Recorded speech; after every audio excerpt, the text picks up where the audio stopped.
Hi, and welcome to this week's edition of EnRICHment, where we talk to small business owners and entrepreneurs on strategies and best practices.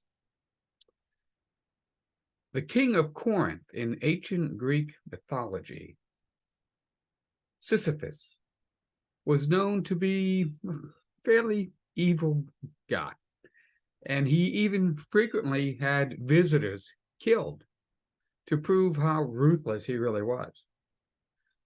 But ultimately, as punishment, Zeus condemned him to eternally pushing a large boulder uphill until he reached the top. And at that point, the boulder would roll off of his shoulder and back down, where he would then again push it uphill, and the same thing would happen. Now, if this sounds familiar, not the story, but the exercise, let me explain. Today, we have constant technological advancement, regulatory changes, endless shifts in social media mores that need to be learned and integrated into your profession. If you feel like you're at the center of this whirlwind, you are.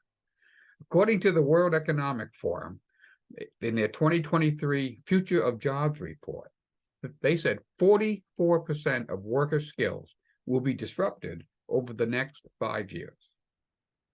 Proficiencies, most in demand, will include analytical skills, creative thinking, and technological literacy.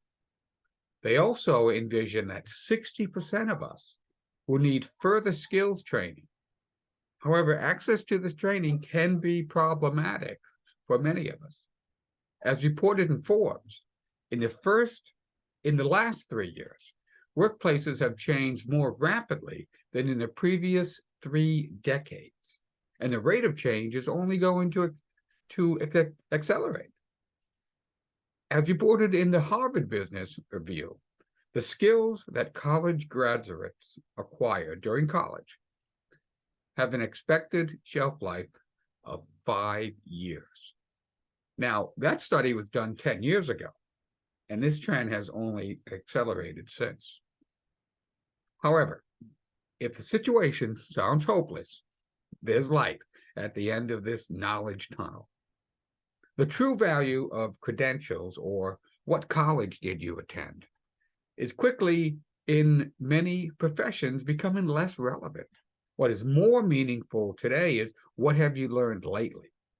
In fact, try asking that the next time you're meeting someone new, and inquire about their background and ask them, what have you learned lately? Imagine how that conversation might go. Today, it's more important than ever to take advantage of learning opportunities, and they're everywhere.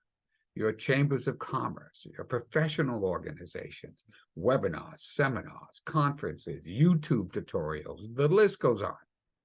However, you need to have a plan. Haphazardly learning something here or there may satisfy a temporary curiosity, but the trick is to create your own curriculum with a specific goal in mind.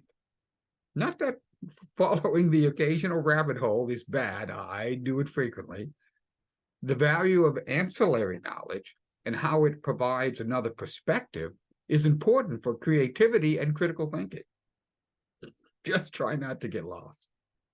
With a plan, a goal, and the vast number of resources available, with effort and dedication, you'll be amazed at what you can learn and how your new skills and knowledge can give you a leg up on your competition.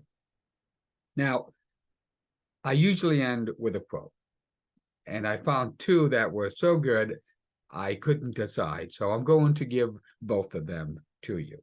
The first is by Gandhi. He said, "Live as you were to die tomorrow, learn as if you were to live forever." The second is by Claude Bernard, a French scientist a couple hundred years ago. He said, "It is what we know already that often prevents us from learning." Well, I hope you found that useful. If you'd like to further discuss anything regarding this topic or any small business strategy, reach out to me at rich@speakingofsuccess.us.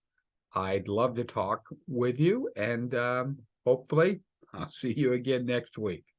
Take care, everyone. Bye.